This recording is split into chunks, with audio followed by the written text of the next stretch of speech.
Hello and welcome to Easy Learn 365 business research classes.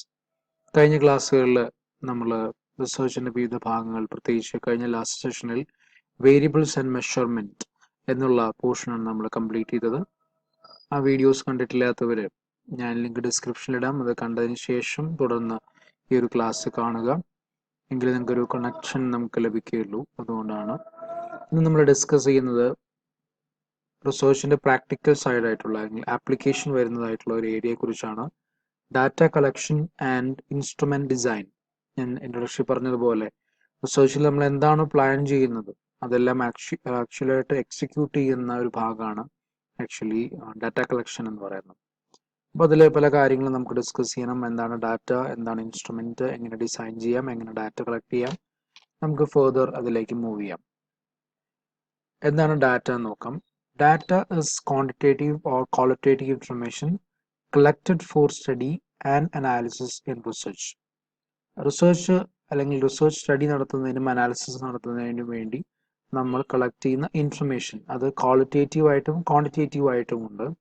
അത്തരം ഇൻഫർമേഷൻസിനെയാണ് നമ്മൾ data എന്നതുകൊണ്ട് അർത്ഥമാക്കുന്നത്. Typically data is called quantitative if it is a numerical form and qualitative if it is not. Numerical അല്ലെങ്കിൽ mathematical അല്ലെങ്കിൽ നമ്പേഴ്സിൽ റിപ്രസെൻറ്റേറ്റ് ചെയ്യുന്നതാണെങ്കിൽ അതിനെ quantitative data എന്നും, അല്ലാതെ ഉള്ള എല്ലാ ഡാറ്റയും നമ്മൾ ക്വാളിറ്റേറ്റീവ് ഡാറ്റ എന്നുമാണ് അറിയപ്പെടുന്നത്. It should be noted that qualitative data could be much more than words or text. It's like photographs, videos, sound recordings and so on can be considered qualitative data. നമ്മളുടെ textual അല്ലാത്ത അല്ലെങ്കിൽ വേർഡ്സിലല്ലാത്ത അല്ലെങ്കിൽ നമ്പേഴ്സിലല്ലാത്ത എല്ലാം തന്നെ നമുക്ക് qualitative information ആണെന്ന് പറയാം. ഇത് വളരെ പ്രധാനപ്പെട്ടതാണ്. റിസർച്ചിൽ വളരെ ഇമ്പോർട്ടൻ്റ് ആയിട്ട് നമ്മൾ കൺസിഡർ ചെയ്യപ്പെടുന്ന ഒന്നും കൂടിയാണ് ക്വാളിറ്റേറ്റീവ് ഡാറ്റ എന്ന് പറയുന്നത്. What you mean by primary data and secondary data? വളരെ പ്രധാനപ്പെട്ടതാണ്. ഡാറ്റയെ നമ്മൾ രണ്ടായിട്ട് തിരിക്കുന്നുണ്ട്, primary and secondary. Data required for research can be primary or secondary in nature. The primary data are original data which are collected for the first time for a specific purpose. നമ്മൾ പറഞ്ഞല്ലോ, data രണ്ട് രീതിയിൽ നമുക്ക് ഉണ്ട്, പക്ഷെ രണ്ടും ഒന്ന് തന്നെയാണ്. ഡാറ്റ ഈസ് സെയിം, പക്ഷെ അതിൻ്റെ കളക്ഷൻ മെത്തേഡിലാണ് ഇതിനകത്ത് വ്യത്യാസമുള്ളൂ. ഡാറ്റ എല്ലാം എപ്പോഴും ഒന്ന് തന്നെയാണ്, ഇൻഫർമേഷൻ ഒന്ന് തന്നെയാണ്. പക്ഷേ ആര് കളക്ട് ചെയ്യുന്നു, എപ്പോൾ കളക്ട് ചെയ്തു, ഇത് രണ്ടുമാണ് വ്യത്യാസം. പ്രൈമറി ഡാറ്റയെ സംബന്ധിച്ചിടത്തോളം അത് ഒറിജിനൽ ഡാറ്റയാണ്. റിസർച്ചർ തന്നെ നേരിട്ട് കളക്ട് ചെയ്ത ഡാറ്റയാണ് നമ്മൾ പ്രൈമറി ഡാറ്റ എന്നുകൊണ്ട് അർത്ഥമാക്കുന്നത്. In other words, they are collected first hand by the researcher specially for addressing the problem at hand. റിസർച്ചറുടെ കയ്യിൽ എന്താണോ പ്രശ്നമുള്ളത് അല്ലെങ്കിൽ പ്രോബ്ലം ഉള്ളത്, ആ പ്രോബ്ലത്തിന് സൊല്യൂഷൻ കണ്ടെത്തുക എന്ന അർത്ഥത്തിൽ അദ്ദേഹം നടത്തുന്ന സ്റ്റഡിയുടെ ഭാഗമായിട്ട് അദ്ദേഹം കളക്ട് ചെയ്യുന്ന ഡാറ്റയാണ് നമ്മൾ പ്രൈമറി ഡാറ്റ എന്ന് പറയുന്നത്. പ്രൈമറി ഡാറ്റയിലും സെക്കൻഡറി ഡാറ്റയിലും ഡാറ്റ ഒന്നും തന്നെയാണ്, പക്ഷെ ആര് എപ്പോൾ കളക്ട് ചെയ്യുന്നു എന്നതാണ് വ്യത്യാസം നമുക്കുള്ളത്. The secondary data, on the other hand, are those which have already been collected by others. They are available in the form of published or unpublished sources. Already ഉള്ള ഡാറ്റയാണ്, നമ്മൾ മറ്റാരെങ്കിലും കളക്ട് ചെയ്തിട്ടുള്ള ഡാറ്റയാണ്. അത് നമ്മൾ നമ്മുടെ റിസർച്ചിൻ്റെ ഭാഗമായിട്ട് നമ്മൾ ഉപയോഗിക്കുന്നു എന്ന് മാത്രം. അത് അദ്ദേഹം തന്നെ അല്ലെങ്കിൽ മുമ്പ് നടത്തിയ റിസർച്ചിന്റെ ഭാഗമായിട്ട് അദ്ദേഹം അത് പബ്ലിഷ് ചെയ്തിരിക്കാം. ചിലപ്പോൾ അത് പബ്ലിഷ് ചെയ്യാതെ അദ്ദേഹത്തിന്റെ കയ്യിൽ തന്നെ സൂക്ഷിച്ചു വെച്ചിരിക്കാം. ഈ രണ്ട് രീതിയിലും നമുക്ക് സെക്കൻഡറി ഡാറ്റയെ കാണാം. അത് നമ്മൾ ആവശ്യത്തിനനുസരിച്ച് നമ്മുടെ റിസർച്ചിൽ ഉപയോഗിക്കുക എന്നുള്ളതാണ് പ്രധാനപ്പെട്ട കാര്യം. For example, population census data is a primary data for the government, but at the same time data becomes secondary for those researchers who use it later. Census collection അത് ഗവൺമെൻറ് മാത്രം ചെയ്യുന്ന ഒരു പ്രോസസ്സാണ്. It's A very huge process. 10 year കൂടുമ്പോൾ നടത്തുന്ന ഒരു പ്രോസസ്സാണ്. ഈ പോപ്പുലേഷൻ സെൻസസ് ഡാറ്റയിൽ ഗവൺമെൻറ്റിനെ സംബന്ധിച്ചിടത്തോളം അത് പ്രൈമറി ഡാറ്റ ആയിട്ട് അവർ കൺസിഡർ ചെയ്യും. അവരും അത് പല ആവശ്യങ്ങൾക്കും ഉപയോഗിക്കുന്നുണ്ട്. പോളിസി മേക്കിങ്ങിനൊക്കെ ആയിട്ട്, പ്ലാനിങ്ങിനൊക്കെ ആയിട്ട് ഉപയോഗിക്കുന്നുണ്ട്. അതേ ഡാറ്റ അതിനെ ഡിപ്പെൻഡ് ചെയ്തുകൊണ്ട് നമുക്കും പല റിസർച്ചസും കണ്ടക്ട് ചെയ്യാൻ സാധിക്കും. നമ്മളത് ഉപയോഗിച്ച് ചെയ്യുമ്പോൾ അതിനെ നമ്മൾ സെക്കൻഡറി ഡാറ്റ എന്ന് പറയും. ഇതാണ് അതിൻ്റെ വ്യത്യാസം കാര്യമായിട്ട് പറയുന്നത്. ടൈപ്സ് ഓഫ് റിസർച്ച് ഡാറ്റ അല്ലെങ്കിൽ ഡാറ്റ കളക്ഷൻ ടെക്നിക്സ്. ഞാൻ നേരത്തെ പറഞ്ഞ പോലെ ഡാറ്റ രണ്ട് തരത്തിലുണ്ട്, സെക്കൻഡറി ആൻഡ് പ്രൈമറി ഉണ്ട്. പ്രൈമറി ഡാറ്റ അല്ലെങ്കിൽ സെക്കൻഡറി ഡാറ്റ തന്നെ ക്വാണ്ടിറ്റേറ്റീവായിട്ടും ക്വാളിറ്റേറ്റീവായിട്ടും നമുക്ക് പറയാം. ക്വാണ്ടിറ്റേറ്റീവായിട്ട് പറയുമ്പോൾ സർവേ ഡാറ്റയുണ്ട്, ഒബ്സർവേഷൻ ഡാറ്റയുണ്ട്, എക്സ്പെരിമെൻ്റൽ ഡാറ്റയുണ്ട്. ആൻഡ് സർവേ ഡാറ്റ നമുക്ക് വീണ്ടും പേഴ്സണൽ ഇൻ്റർവ്യൂ എന്നും ടെലിഫോണിക് ഇൻ്റർവ്യൂ എന്നും പറയാം.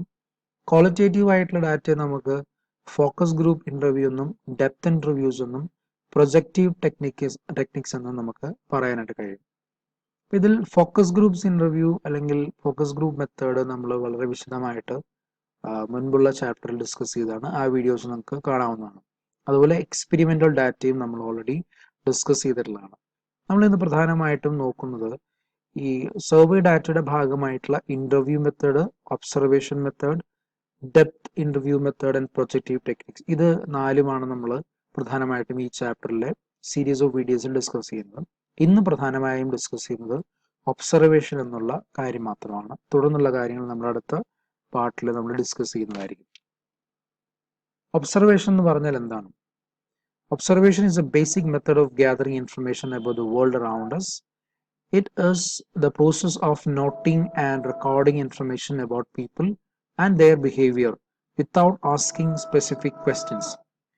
ക്വസ്റ്റനെയർ നമ്മൾ ഉണ്ടാക്കുമ്പോൾ നമുക്കറിയാം അതിൽ കൃത്യമായ ക്വസ്റ്റ്യൻസ് നമ്മൾ ഉൾപ്പെടുത്തും. അതിൽ നിന്നും കിട്ടുന്ന ആൻസറിന്റെ അടിസ്ഥാനത്തിലാണ് നമ്മളൊരു കൺക്ലൂഷനിൽ എത്തുന്നത്.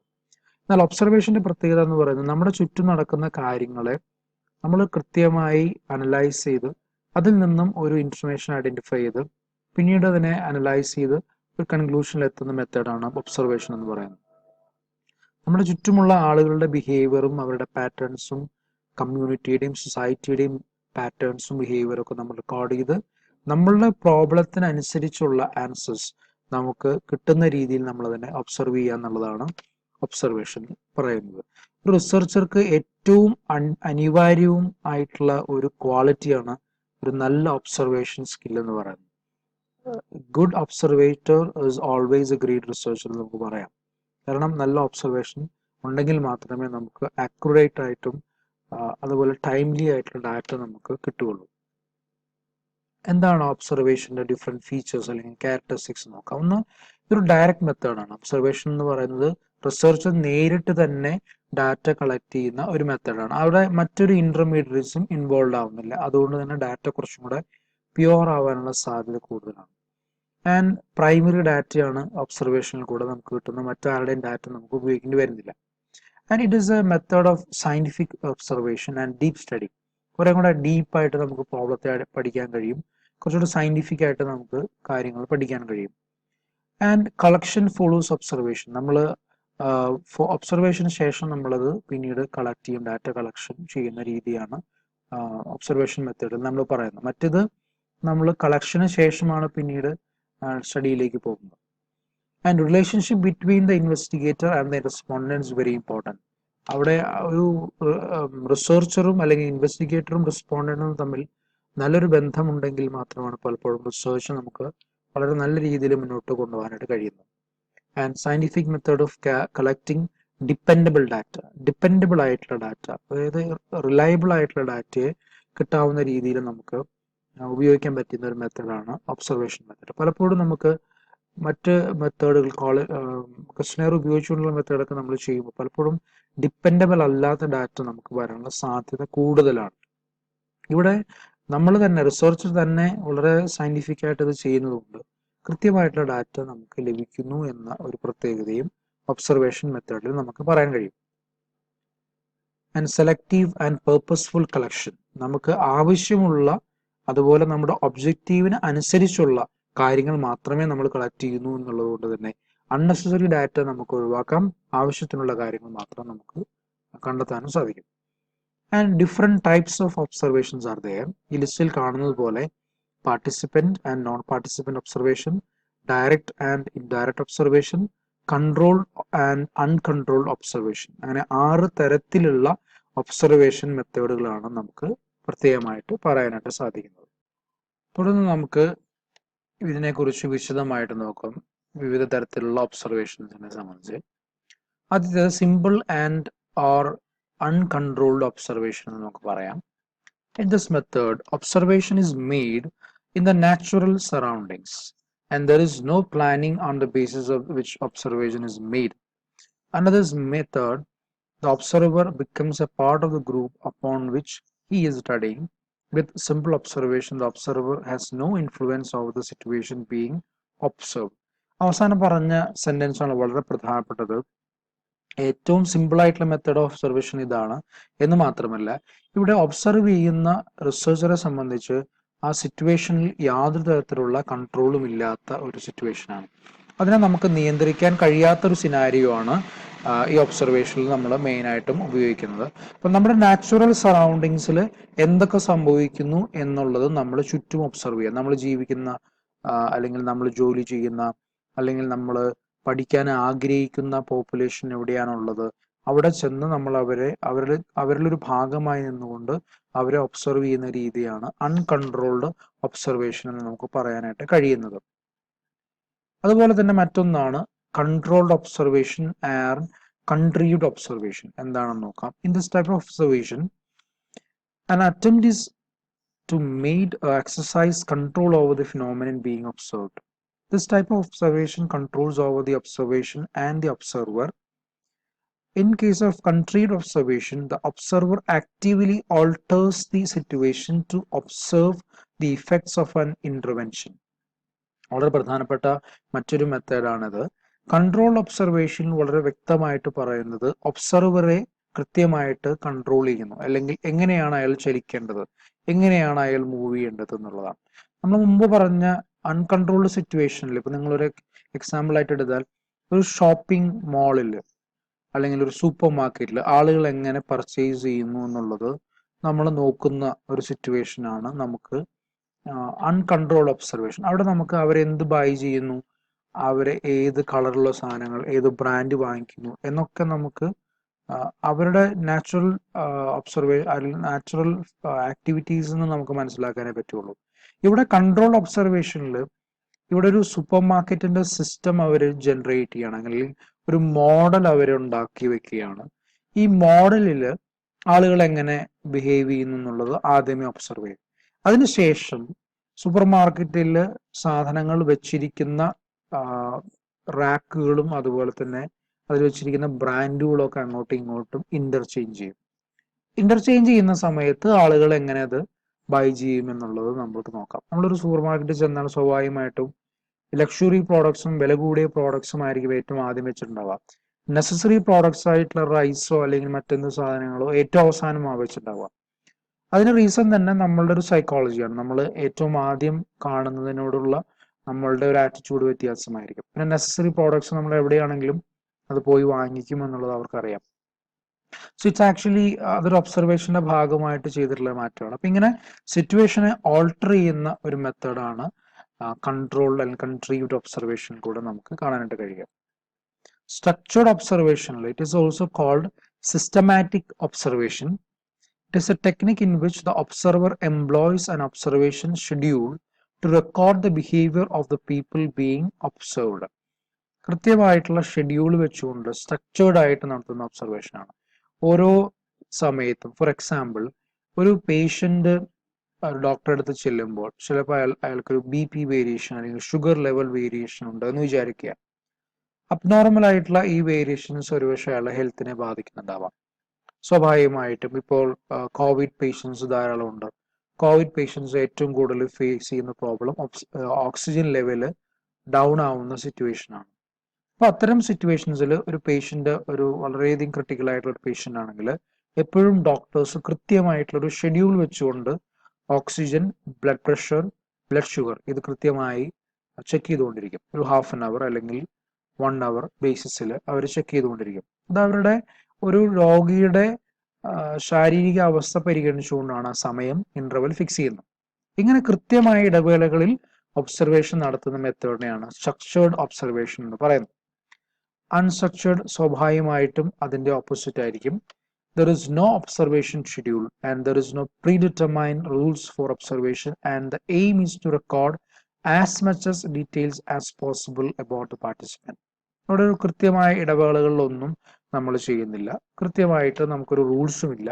എന്തൊക്കെ വിവരങ്ങൾ ഒരു വ്യക്തിയെക്കുറിച്ചോ അല്ലെങ്കിൽ ഒരു സിറ്റുവേഷനെ കുറിച്ചോ നമുക്ക് അല്ലെങ്കിൽ ഒരു കമ്മ്യൂണിറ്റിയെ കുറിച്ചോ ഒരു കൾച്ചറിനെ കുറിച്ചോ ഒക്കെ നമുക്ക് കിട്ടാമോ അതെല്ലാം നമ്മൾ കൃത്യമായി റെക്കോർഡ് ചെയ്യുന്ന ഒരു മെത്തേഡാണ് അൺസ്ട്രക്ചേർഡ് മെത്തേഡ് എന്ന് പറയുന്നത്. ഒരു പ്രീ ഡിറ്റർമിൻഡ് ആയിട്ടുള്ള ഒരു മെത്തേഡ് അല്ല എന്ന് പറയും. ഈ മറ്റൊരു വളരെ പ്രധാനപ്പെട്ട ഒരു മെത്തേഡാണ് പാർട്ടിസിപ്പന്റ് ഒബ്സർവേഷൻ മെത്തേഡ് എന്ന് പറയുന്നത്. In this observation, the observer takes participation in the activity. That does he act as a participant and an observer. For example, studying the customs and lifestyle of tribals by living with them. നമ്മൾ overlook ചെയ്തുകൊണ്ട് നമുക്ക് പഠിക്കാം, എന്നാൽ ഇവിടെ participate ചെയ്തുകൊണ്ടാണ് നമ്മൾ പഠിക്കുന്നത്. അവരുടെ ഭാഗമായി അവർക്കുള്ളിൽ തന്നെ താമസിച്ചുകൊണ്ട്, അവരുടെ കൂടെ താമസിച്ചുകൊണ്ട് അവരുടെ കസ്റ്റംസും ലൈഫ് സ്റ്റൈലും അവരുടെ ഫുഡ് ബിഹേവിയർ, അവരുടെ കൾച്ചർ, ഇതെല്ലാം പഠിക്കുന്ന ഒരു രീതിയാണ് പാർട്ടിസിപ്പന്റ് ഒബ്സർവേഷൻ എന്ന് പറയുന്നത്. നമ്മളും അവരുടെ ഒരു ഭാഗമാവുകയാണ്. അപ്പോൾ സ്വാഭാവികമായിട്ടും അതിൻ്റെ അഡ്വാൻറ്റേജ് എന്ന് പറയുന്നത് അവർ കൃത്യമായിട്ടും അവരുടെ കൾച്ചറിൽ എന്താണോ അത് നമ്മളോട് പ്രകടിപ്പിക്കും. അപ്പോൾ നമുക്കൊരു അൺബയസ്ഡ് ആയിട്ടുള്ള ഇൻഫർമേഷൻ ലഭിക്കും എന്ന് മാത്രമല്ല വളരെ സയന്റിഫിക് ആയിട്ട് നമുക്ക് എന്തൊക്കെയാണെന്ന് റെക്കോർഡ് ചെയ്യാൻ കഴിയും. അല്ലെങ്കിൽ നമ്മൾ അവരോട് ചോദിച്ച് റെക്കോർഡ് ചെയ്യാൻ പോയാൽ ചിലപ്പോൾ പലതും റിവീൽ ചെയ്തോളണമെന്നില്ല. ഇത് നമുക്ക് കൃത്യമായിട്ടും മനസ്സിലാക്കിയെടുക്കാനുള്ള ഒരു മെത്തേഡായിട്ട് നമുക്ക് പറയാം. നോൺ പാർട്ടിസിപ്പന്റ് ഒബ്സർവേഷൻ എന്ന് പറയുന്നത് നേരെ ഓപ്പോസിറ്റ് ആണ്. Here the observer observes but does not participate in what is going on in the social setting. The observer observes from the outside or as a merely as an onlooker. ഓൺലുക്കർ ആയിട്ട് നിന്നുകൊണ്ട് അല്ലെങ്കിൽ ഔട്ട്സൈഡിൽ നിന്നുകൊണ്ട് കാര്യങ്ങൾ പഠിക്കുക. ചിലപ്പോൾ അവിടെ പോയിട്ടുള്ള ആളുകളിൽ നിന്ന് ചിലപ്പോൾ ഡാറ്റ കളക്ട് ചെയ്യുന്നതായിരിക്കാം, അല്ലെങ്കിൽ അവിടെ നിന്ന് കിട്ടിയിട്ടുള്ള ചില വീഡിയോഗ്രാഫ്സ് അല്ലെങ്കിൽ ചില ഫോട്ടോഗ്രാഫ്സ്, ഇതിൻ്റെയൊക്കെ അടിസ്ഥാനത്തിൽ കാര്യങ്ങൾ മനസ്സിലാക്കുന്നതായിരിക്കാം. അത്തരത്തിലുള്ള രീതിയാണ് നോൺ പാർട്ടിസിപ്പന്റ് ഒബ്സർവേഷൻ എന്ന് നമുക്ക് പറയാം. അപ്പോൾ വിശദമായിട്ട് നമ്മൾ ഡിഫറെന്റ് ഒബ്സർവേഷൻസ് നമ്മൾ ചെക്ക് ചെയ്തിട്ടുണ്ട്. ഇനി ഒബ്സർവേഷൻ കൊണ്ടുള്ള മെച്ചം എന്താണ്, അല്ലെങ്കിൽ ഗുണം എന്താണ്, മെറിറ്റ്സ് എന്താണെന്ന് നമുക്ക് നോക്കാം. ഇറ്റ്സ് എ സിംപ്ലസ്റ്റ് മെത്തേഡ്, ഏറ്റവും സിമ്പിളായിട്ട് നമുക്ക് റിസർച്ചിൽ ഉപയോഗിക്കാവുന്ന ഒരു മെത്തേഡാണ്. And most popular method also, റിസർച്ചിൽ ഏറ്റവും ശ്രദ്ധേയമായിട്ടുള്ളതും ഏറ്റവും അധികം ആളുകൾ ഉപയോഗിക്കുന്നതുമായിട്ടുള്ള ഒരു മെത്തേഡും കൂടിയാണ് ഒബ്സർവേഷൻ നമുക്ക് പറയാം. ആൻഡ് ഇതൊരു ഹൈപ്പോത്തസിസ് ഫോർമുലേഷൻ. എന്താണ് ഹൈപ്പോത്തസിസ്? നമ്മൾ മുൻ ക്ലാസ്സിൽ പഠിച്ചിട്ടുണ്ട്. ഹൈപ്പോത്തസിസ് ഫോർമുലേറ്റ് ചെയ്ത് ഫർദർ സ്റ്റഡിക്ക് നമുക്ക് ഹെൽപ്പ് ചെയ്യുന്ന ഒന്നാണ് ഈ ഒരു ഒബ്സർവേഷൻ എന്ന് പറയുന്നത്. And it is A direct and accurate method also. Accurate എന്ന് പറയാൻ കാരണം ഇത് ആക്ച്വൽ സിനാരിയോയിൽ നിന്ന് നമ്മൾ പഠിക്കുന്നതാണ്, അതുകൊണ്ട് ഒരു ബയാസ് സിറ്റുവേഷനും ഇല്ല. അതുപോലെ തന്നെ since data collected by researcher himself the results are convincing. റിസർച്ചറെ സംബന്ധിച്ച് പലപ്പോഴും പല സ്റ്റഡികളിലും മറ്റു പലരുടെയും ഡാറ്റ ഉപയോഗിക്കേണ്ടി വരുമ്പോൾ ഇവിടെ ഒബ്സർവേഷനിൽ അയാൾക്ക് കൺവീൻസിങ് ആയിട്ടുള്ള ഡാറ്റ അയാൾക്ക് കളക്ട് ചെയ്യാൻ പറ്റി എന്നുള്ളതാണ് പ്രധാനപ്പെട്ട കാര്യം. And it helps to test validity of the hypothesis. നമ്മൾ ഒരുപക്ഷെ സ്റ്റഡിക്ക് മുൻപ് ഉണ്ടാക്കി വെച്ചിട്ടുള്ള പല ഹൈപ്പോത്തസിസുകളും ശരിയാണോ എന്ന് ചെക്ക് ചെയ്യാനും കൂടെ നമുക്ക് ഈ പറയുന്ന ഒബ്സർവേഷൻ മെത്തേഡ് ഉപയോഗിക്കാനായിട്ട് കഴിയും. എന്നാൽ ചില ഡീമെറിറ്റ്സുകളും നമുക്ക് ഒബ്സർവേഷന് പറയാനായിട്ട് കഴിയും. It is not possible to observe every phenomenon. എല്ലാ കാര്യങ്ങളും നമുക്ക് ഒബ്സർവ് ചെയ്യാനായിട്ട് സാധിക്കില്ല. കാരണം ചില കാര്യങ്ങൾ നമുക്ക് ഡാറ്റ കളക്ട് ചെയ്തു അല്ലെങ്കിൽ ക്വസ്റ്റനറിൽ കൂടെ മാത്രമേ പറ്റുള്ളൂ. അത്തരം കാര്യങ്ങൾ ഇപ്പോൾ ഫോർ എക്സാമ്പിൾ ഇപ്പോൾ സെൻസസിന്റെ കാര്യമാണെങ്കിലൊക്കെ അതൊന്നും നമുക്ക് ഒരിക്കലും ഒബ്സർവ് ചെയ്തുകൊണ്ട് പഠിക്കാനായിട്ട് കഴിയില്ല. ഇത്തരം പോപ്പുലേഷൻ റിലേറ്റഡ് ആയ കാര്യങ്ങൾ, പോപ്പുലേഷനിൽ തന്നെ വളരെ ഇൻട്രിക്കേറ്റ് ആയിട്ടുള്ള വളരെ പ്രധാനപ്പെട്ട കാര്യങ്ങളൊക്കെ നമുക്ക് ഒബ്സർവേഷനിൽ നിന്ന് കിട്ടില്ല. പ്രത്യേകിച്ച് ചില ക്വാണ്ടിറ്റേറ്റീവ് കാര്യങ്ങളൊക്കെ നമുക്ക് കൃത്യമായിട്ടും ആ രീതിയിൽ ക്വസ്റ്റനറിൽ തന്നെ നമുക്ക് പഠിക്കാൻ കഴിയുള്ളൂ. And it is not possible to observe occurrence of social phenomena. ചില സോഷ്യൽ ഫിനോമിനൻസ് നമുക്ക് അത് ഓവർ ദ പീരീഡ് സംഭവിക്കുന്നതായിരിക്കും. അപ്പോൾ എന്താണെന്ന് വെച്ചാൽ ഒബ്സർവേഷൻ അല്ലെങ്കിൽ അത് വളരെ സമയമെടുക്കുന്ന ഒരു സിസ്റ്റം ആയതുകൊണ്ട് നമുക്ക് ചിലപ്പോൾ അത് പഠിക്കാനായിട്ട് ബുദ്ധിമുട്ട് നമുക്കുണ്ടാകും. അപ്പം പ്രത്യേകിച്ച് ഒരു എഡ്യൂക്കേഷൻ, ഒരു സൊസൈറ്റിയിൽ വരുത്തിയ മാറ്റത്തെക്കുറിച്ചൊക്കെ നമുക്ക് കൃത്യമായിട്ട് പഠിക്കണമെന്നെങ്കിൽ it will take more than years. അപ്പോൾ എന്താ സംഭവിക്കാന്ന് വെച്ചാൽ അത് നമ്മുടെ സ്റ്റഡി എവിടെയും എത്താത്ത വരുമ്പോൾ നമുക്ക് അത്തരം കാര്യങ്ങൾ നമുക്ക് മറ്റു ചില മെത്തേഡുകളിൽ കൂടെ പഠിക്കുന്നതാണ് ഏറ്റവും നല്ലത്. And it becomes faulty when participant happens to become aware of the observation. ഒബ്സർവേഷനിൽ പങ്കെടുക്കുന്ന ആളുകൾ ഒബ്സർവ് ചെയ്യുന്നു എന്ന് അറിഞ്ഞു കഴിഞ്ഞാൽ ഒരുപക്ഷെ അവരുടെ ബിഹേവിയർ തന്നെ ചിലപ്പോൾ മാറ്റിയേക്കാം. അത് നമ്മുടെ പഠനത്തെ കാര്യമായി ബാധിക്കും. And personal bias and prejudices of the observer makes the result of observation faulty. ഒരു സിറ്റുവേഷൻ ഇങ്ങനെയായിരിക്കും ആളുകൾ ബിഹേവ് ചെയ്യുക എന്ന് നമുക്ക് നേരത്തെ ഒരു ധാരണ ഉണ്ട് എങ്കിൽ ഒരുപക്ഷെ നമ്മളത് ഒരു ബയാസിലേക്ക് പോകാനുള്ള സാധ്യതയുണ്ട്. എന്നാൽ വളരെ ഓപ്പൺ മൈൻഡഡ് ആയിട്ട് ഒരു സിറ്റുവേഷനെ സമീപിക്കും. അവിടെ സംഭവിക്കുന്നത് എന്താണോ അത് റെക്കോർഡ് ചെയ്യാനായിട്ട് താല്പര്യം കാണിക്കുകയും ചെയ്താൽ ഒരുപക്ഷെ കുറച്ചുകൂടെ നല്ല ഡാറ്റ നമുക്ക് കിട്ടും. And if observation is not scientifically planned or properly organized, it leads to wrong conclusions. നമ്മൾ കൃത്യമായ ഷെഡ്യൂളിൽ കൂടെ അല്ല നമ്മൾ പോകുന്നെങ്കിൽ പലപ്പോഴും നമുക്ക് സയന്റിഫിക് ആയിട്ടുള്ള ഡാറ്റ കിട്ടാൻ വളരെ ബുദ്ധിമുട്ടായിട്ട് വരും. And the data are more expensive also. നമുക്ക് വളരെ എക്സ്പെൻസീവ് ആയിട്ടുള്ള ഒരു കാര്യം കൂടിയാണ് ഡാറ്റ എടുക്കുന്നത്. കാരണം ഒബ്സർവേഷൻ ഞാൻ നേരത്തെ പറഞ്ഞ പോലെ കുറെ സമയമെടുക്കും എന്ന് മാത്രമല്ല അവിടെ നമ്മൾ ആക്ച്വൽ സിനാരിയോയിൽ പോയി തന്നെ കാര്യങ്ങൾ പഠിക്കേണ്ടി വരും. അപ്പോൾ ചിലപ്പോൾ കുറേയധികം ആളുകളുടെ കൂടെ നമ്മൾ കുറേ സമയം താമസിക്കേണ്ടി വരും, അതിൻ്റെ എക്സ്പെൻസ് കാണേണ്ടി വരും. അത്തരം കാര്യങ്ങൾ ഉള്ളതുകൊണ്ട് observation is a very expensive job or task, we can say. So these are the different methods of observation, and we can അതിൻ്റെ ഒരു ആപ്ലിക്കേഷൻ നമ്മൾ പഠിച്ചു, അതുപോലെ അതിൻ്റെ മെറിറ്റ്സ് ആൻഡ് ഡിമെറിറ്റ്സ് നമ്മൾ ഡിസ്കസ് ചെയ്തു. സോ ഈ ക്ലാസ് നിങ്ങൾക്ക് ഇഷ്ടപ്പെട്ടു എന്ന് ഞാൻ വിചാരിക്കട്ടെ, നിങ്ങൾക്ക് ഉപകാരപ്രദമായി എന്ന് കരുതുന്നു. നിങ്ങൾക്ക് ക്ലാസ് ഇഷ്ടപ്പെട്ടുവെങ്കിൽ ലൈക്ക് ചെയ്യുക, നിങ്ങളുടെ ഫ്രണ്ട്സിന് വേണ്ടി ഷെയർ ചെയ്ത് കൊടുക്കുക. ഏതെങ്കിലും തരത്തിലുള്ള സംശയങ്ങൾ ഇതുമായി ബന്ധപ്പെട്ടുണ്ടെങ്കിൽ കമൻറ്റ് ബോക്സിൽ നിങ്ങൾ ചോദിക്കുക. നിങ്ങളുടെ ചാനൽ ഇതുവരെയും സബ്സ്ക്രൈബ് ചെയ്തിട്ടില്ലെങ്കിൽ സബ്സ്ക്രൈബ് ചെയ്യുക. തുടർന്നുള്ള വീഡിയോസിന് വേണ്ടിയിട്ട് keep watching easy learn 365 and thank you for watching.